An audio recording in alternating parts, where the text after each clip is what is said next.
So today is May 13th, and earlier today I posted a video that I had recorded yesterday on the 12th, and I didn't I was gonna say didn't record, but I didn't post it yesterday because I was like, maybe I did something wrong. So I started questioning, like, did I say everything I was supposed to say? Blah, blah, blah. I was just in my head about it. And so I didn't post it yesterday. And then this morning in the early hours, I was sleeping, but having this dream conversation, which is not odd for me, but I wish I could explain it, but I can't. But this conversation was, what I heard was, I approve this message.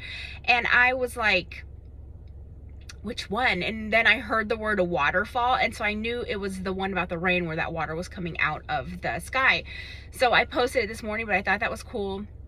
So that's why I had posted a video dated yesterday, today. But anyways, again, today is May 13th, and I am going to start with this message. And as you can tell by the title, I'm going to talk about Abigail. And I titled this 9 to 5 Abigail because when I did the Proverbs 31 woman, it was starting off this kind of highlight for specific women that God has been bringing me to talk about. So it's not every woman in the Bible. It's just, I think there's like 4 of them so far that God has just consistently been bringing to my mind. And so I will have another video, 9 to 5, that will highlight a different woman from the Bible that God is bringing to my attention. So that's going to be the 9 to 5 series, because it all started off with the Proverbs 31 woman. So with the story of Abigail, I was led to Strong's Greek 2290, which means to bury.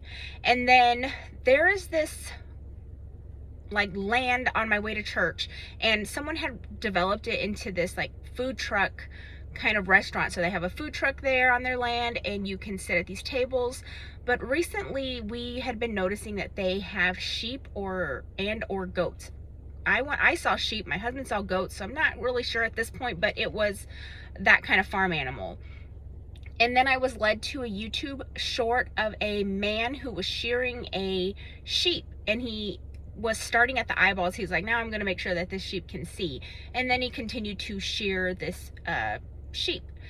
Then I heard in my sleep the name Abigail, which this kind of made me go on my own like mind journey of like what this meant, because my oldest daughter, who is an adult, her name is Abigail. So it took me a hot minute to realize that God was just leading me to the story of Abigail, and he wasn't trying to highlight something about my own child. So I freaked out for a little bit. I was like, is it something bad? Is it something good? And like I dwelled on that for a while. I was also led back to the song called Go Go by BTS, and the lyrics I was led to is, where's my money? But in regard to this scripture, it's going to be more like a payment or an appreciation kind of payment. And then, where's the party at? And then I saw I almost said heard, but I saw these voting signs, and I mentioned it before, how there's this one particular sign that has an apple on it, but this same sign says the name Jesse on it. And then I kept being led to like bread. I make bread, I bake bread in the morning. My husband was like, do we need to buy bread? What's the expiration date on this bread? Like just consistent conversations about bread. And then I kept seeing the word water. And then I was led to a song by a group called New Boys, and I knew that this was a thing because I kept seeing the phrase Just Dance, and my kids used to play the Wii way back when it first came out, and they played that game Just Dance on there. But the song that was on there, and I hated this song, it was You're a Jerk, and the lyrics are, you're a jerk, you're a jerk. Then I was led to Strong's Hebrew 2719, a sword. And then that song, Hang Sang by J-Hope, which that word actually means always. And the lyrics are, every day I'm so turned up with my boys. When opening my eyes, a red road. Walking, walking, walking. And then another one that says celebrate partying together. And then it says at the peak, my friends and I are here. We walk together side by side. Another lyric is everything was an enemy, and it said with that kind of team we turn the tables.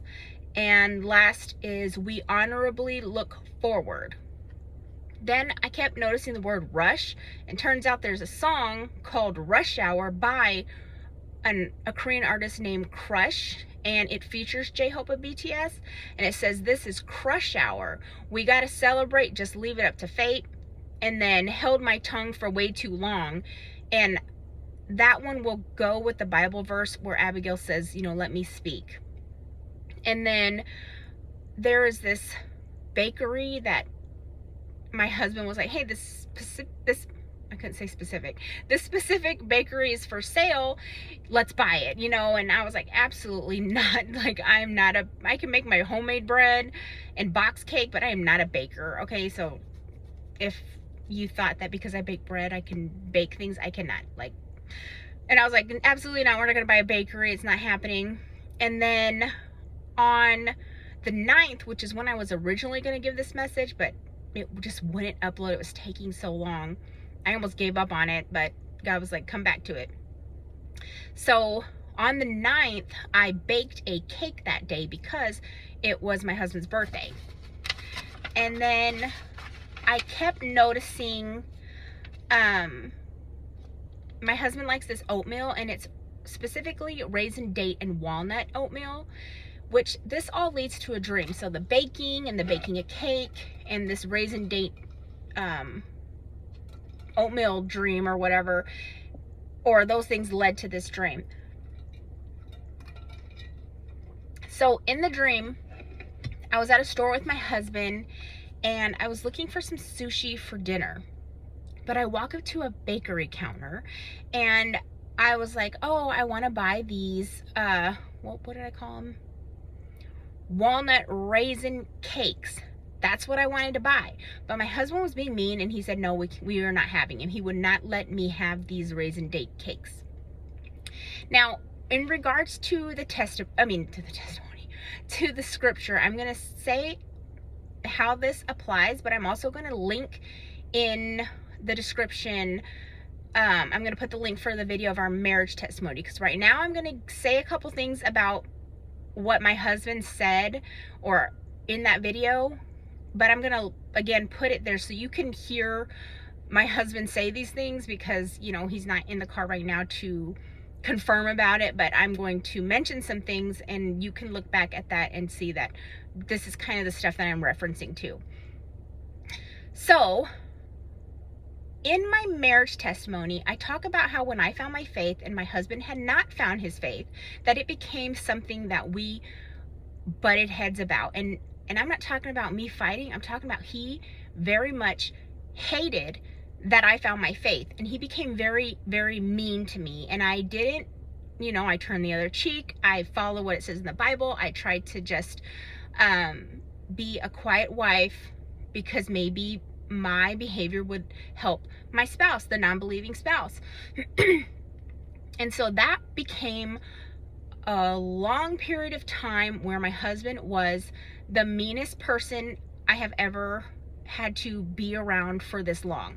And trust me, I've been around some mean people, but this coming from someone who never treated me that way was awful, to the point where I couldn't stand to be near him because he was mean. And not just to me, he was mean to other people.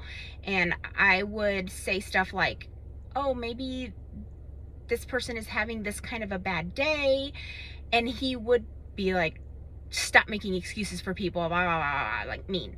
And I often would find myself praying for God to like help change my situation.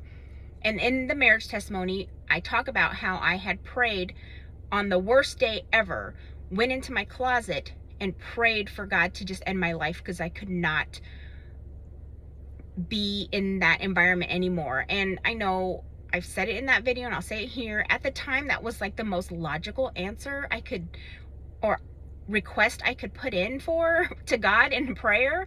But now I can see why that's probably not the best decision. I mean, I knew I couldn't do it myself, so I thought, hey God, I'm just gonna go to sleep, take my life, end it. But, you know, I am a mother and I have children, and I'm very, very, very, very glad that God did not honor that prayer request. He just had way different things in mind, and all glory goes to God. You can watch that video and see how that turned out. Because my husband did find his faith during that time. Now, I'm going to mention 2 specific things, like stories about my husband, and I talked to him prior to coming out here. I said, hey, I'm going to mention these 2 things. He was totally down for it. He's like, fine. There was a time before my husband found his faith that he went to a therapist, because we were trying to find him a therapist for his PTSD. The anger that comes around with PTSD, it's awful sometimes, especially being someone who's married to one and it's not treated, okay?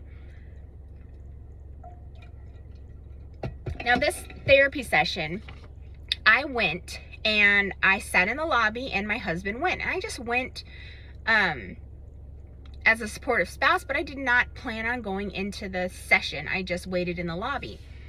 Not even like 10 minutes later, my husband comes busting out into the lobby and he tells me, you need to get in here before I punch this guy in the face.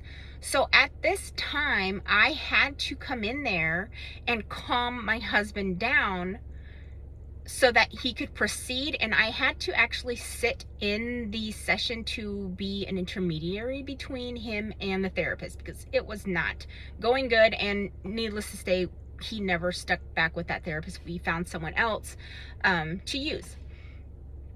Another story is more around the time that my husband found his faith, during this time that we were separated. We had some new neighbors move in the neighborhood, and he told me this himself, that he was so sick and tired of these people driving up and down the street with their go-karts that it made him so angry, he actually stopped the truck, because this is when we had the truck, got out of the car or rolled down the window and started yelling at these people, the parents and the kids who were driving the go-karts in the street. Now, 2 days later is when he actually called out to God, and you'll hear about it in that video. It is a powerful, powerful testimony, okay? And he came over to my dad's house, which is where I was staying, and he was like, you know, beard shaved. You guys really, really have to watch that testimony. I cannot go on about how God came through big time. But he came there with his beard shaved, and I was like, who is this guy? He was being so nice to me, and I was like, nicer than I had ever met before, to where I thought it was fake.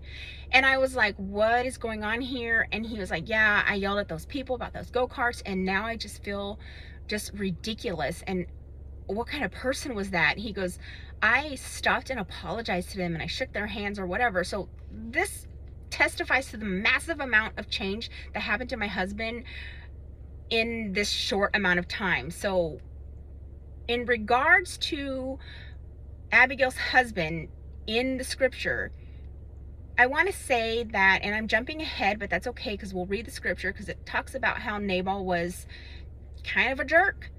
And I had always been like, man, they probably, or Abigail probably experienced so much more than just this one thing. And I try to imagine in the hard times of when my husband and I were just battling, because I use the word battle. I don't know why I use that word. There was no physical things going on, but the amount of being uncomfortable and having to stomp out all these fires and running around like a maniac trying to prevent anything bad from happening, being like, oh no, we gotta calm down because we don't want dad to get upset, and like tons of that going on. I can just imagine that was probably what it was like for her, and that him being rude in this scripture, when I get to it, probably was not the only time that he was acting this way. So that's the point of me sharing this little bit. Now I'm going to keep going. I kept noticing the words rush, rapid, quickly, swift, act, and action. So these are different things that I had been noticing about those words. They all kind of mean the same thing. And then I was led to a song called Home by 17, and the lyric translates to, You'll probably suffer just like me. What can we do? I kept seeing the word gift, and then a song called Adore You by 17, and it says, your personality is so humble. Again, these are from English to Korean. I mean, flip that from Korean to English.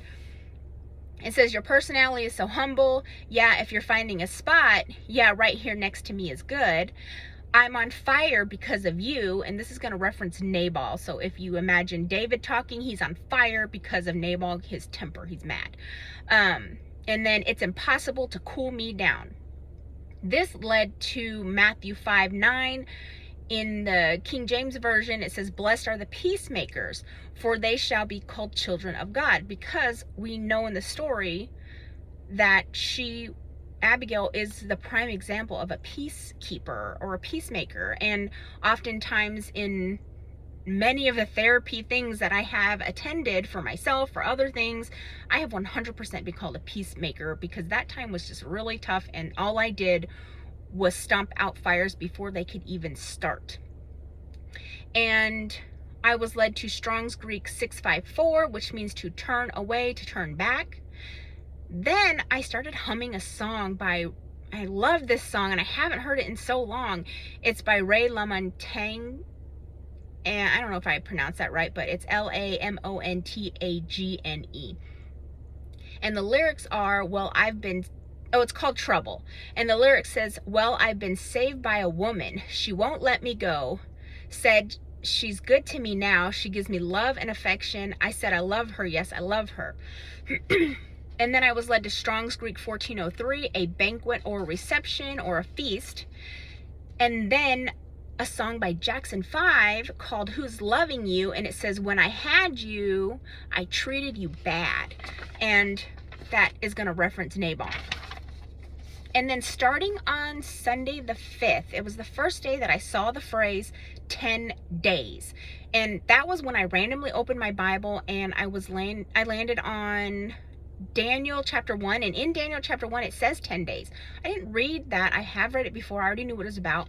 But when I opened it, that is what stuck out to me, like big time. And I was like, 10 days? And I was like, okay, whatever. I'll hold on to this information.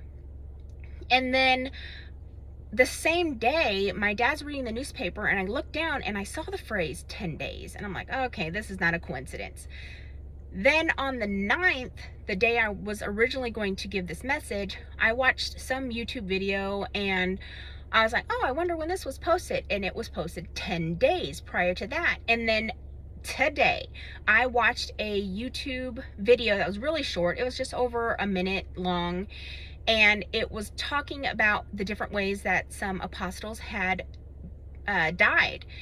And I just look at it, and it was posted 10 days ago. So I just couldn't get away from 10 days. But oh, by the way, this is really cool. When I watched that video about how the apostles died, I was led to Strong's Greek 33:8, which means guiltless or innocent. So these people, they were being persecuted. They were innocent just because they followed Christ, which I thought that was really cool, because I was led to that word through that number from watching that video. Anyways, that was sidetrack, has nothing to do with this message. But when I get to scripture, you'll see why 10 days stands out. And then I kept seeing things about heart attacks, and like on a hospital appointment, on the bottom of the bed, it actually has a heart.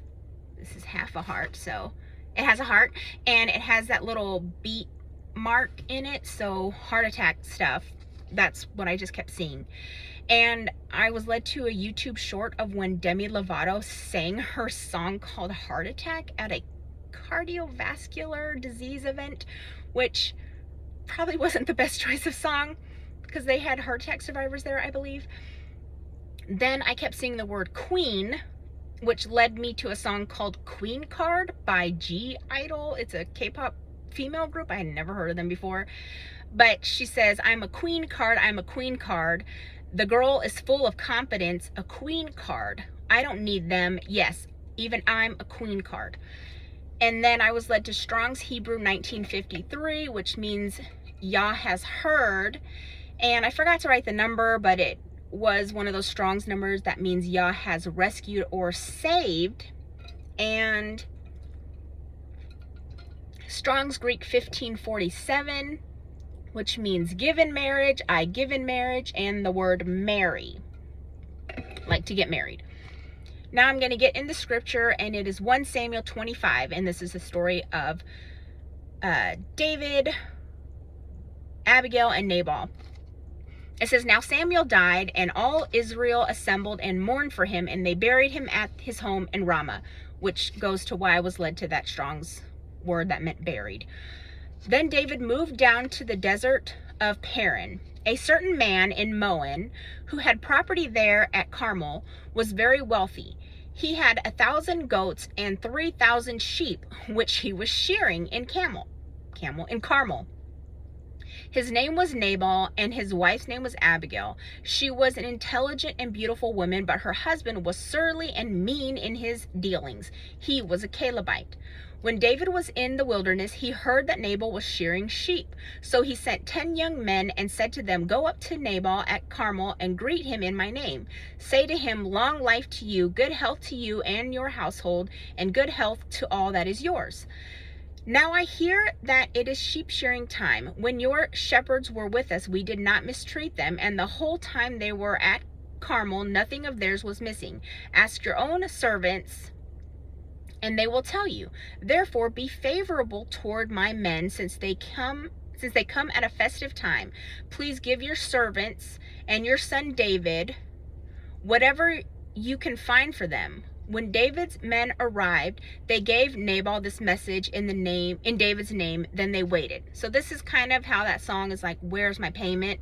They're wanting for them to kind of be kind and give back to David, because he kind of protected them while they were shearing their sheep. And then at verse 10, it says, Nabal answered David's servants, who is this David, who is the son of Jesse?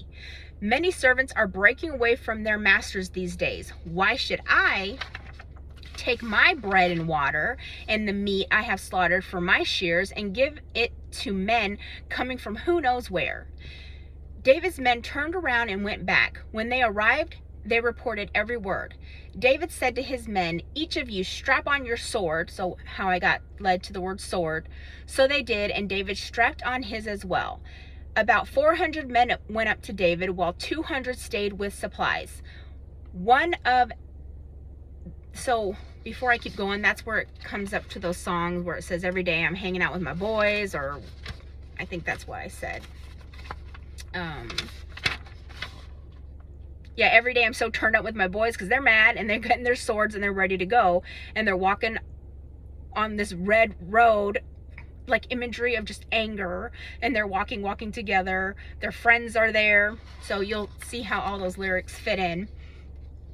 And it says, one of the servants told Abigail, Nabal's wife, David sent messengers from the wilderness to give our master his greetings, but he hurled insults at them. Yet these men were very good to us. They did not mistreat us. And the whole time we were out in the fields, near them nothing was missing. Night and day, they were all around us the whole time, and we were herding our sheep near them. Now think it over and see what you can do, because disaster is hanging over our master and his whole household. He is such a wicked man that no one can talk to him.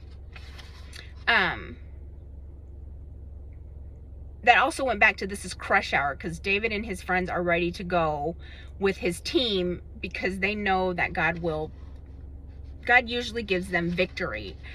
So Abigail acted quickly. She took 200 loaves of bread, 2 skins of wine, 5 dressed sheep, 5 seahs of roasted grain, 100 cakes of raisin, and 200 cakes of pressed figs, and loaded them on donkeys. So this goes back to the dream where I was, my battery, was talking about walnut raisin cakes, and that my husband wouldn't let me get them because at the time my husband was kind of acting like Nabal. Then she told her servants, I'm at verse 19, she told her servants, go on ahead, I'll follow you.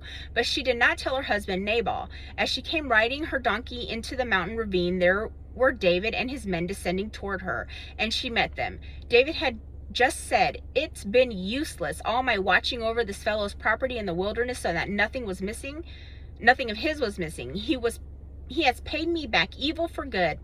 May God deal with David, be it ever so severely, if by morning I leave any one male of all who belong to him. And it goes to the song where did it go? Yeah, whatever. Sorry, I don't want to waste my battery trying to look for it, but you guys get the point. I'm at verse 23. When Abigail saw David, she quickly got off her donkey and bowed down before David with her face to the ground. She fell at his feet and said, "Pardon your servant, my lord, and let me speak to you. Hear what your servant has to say. Please pay no attention, my lord, to that wicked man Nabal. He is just like his name. His name means fool, and folly goes with him. And as for me, your servant, I did not see the men my lord sent. And now, my lord, as surely as the Lord your God lives, and as you live, since the Lord has kept you from bloodshed, from avenging yourself with your own hands," I couldn't get that out, "may your enemies and all who are intent on harming my lord be like Nabal. Let this gift which your servant has brought to my lord be given to the men who follow you. Please forgive your servant's presumption. The Lord your God will certainly make a lasting dynasty for my lord, because you fight the Lord's battle, and no wrongdoing will be found in you as long as you live. Even though someone is pursuing you to take your life, the life of my lord will be bound securely in the bundle of the living by the Lord your God. But the lives of your enemies he will hurl away as from the pocket of a sling. When the Lord has fulfilled for my lord every good thing he promised concerning him, and has appointed him ruler over Israel, my lord will not have on his conscience the staggering burden of needless bloodshed, or having avenged himself. And when the Lord your God has brought my lord success, remember your servant." So this goes back when the trouble song, him being saved by a woman.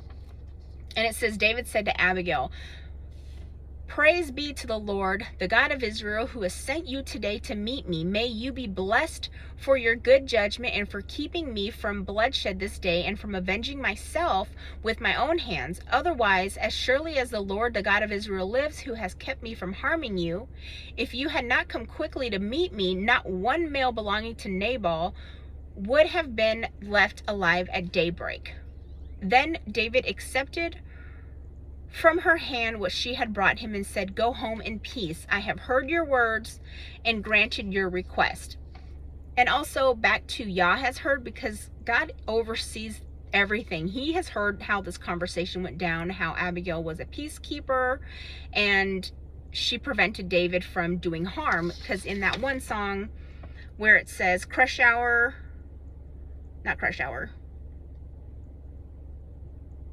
where it talks about everyone or everything is the enemy, that he would have hurt everyone. And then by 17, where it says, "You'll probably suffer just like me," because she kept him from avenging himself, where maybe God was not gonna like him just going and killing everybody just because he was angry at Nabal being a jerk. Now, I'm at this is the end of verse 39. It says, "Then David sent word to Abigail." Oh, I skipped. Sorry, I'm at verse 36. "When Abigail went to Nabal, he was in the house holding a banquet, that like of a king. He was in high spirits and very drunk. So she told him nothing until daybreak. In the morning, when Nabal was sober, his wife told him all these things, and his heart failed him, and he became like a stone." So the heart attack thing. "About 10 days later, the Lord struck Nabal, and he died."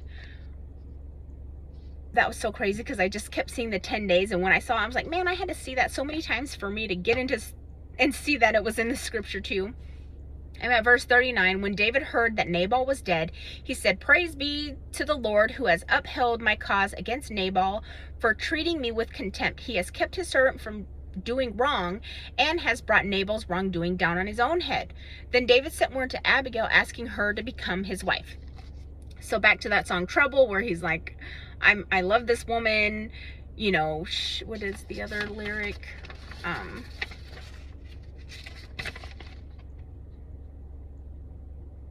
Well, I've been saved by a woman, she won't let me go. She's good to me now. She gave me love and affection, and I love her. And so he wants her to be his wife. So queen card, because he was going to become the king, and he was like, I'm going to ask her to be my wife. So she also has this queen card. Verse 40, his servants went to Carmel and said to Abigail, David has sent us to you to take you to become his wife. She bowed down with her face to the ground and said, I am your servant, and I am ready to serve you and wash the feet of my Lord's servants. Abigail quickly got on her donkey and, attended by her 5 female servants, went with David's messengers and became his wife. David also married Ahinoam of Jezreel, and they both were his wives, but Saul had given his daughter Michal, Michal, David's wife, to Paltiel, son of Laish, who was from Gileam. So he had a wife, Saul's daughter, but Saul had given his wife away to someone else. And this will kind of get into the next scripture that I go over, an old message that God had given me to redo, but also gave me something new for it. I'll do that one tomorrow. So anyways, thank you again for listening to this video, and always find the light. Thanks. Bye.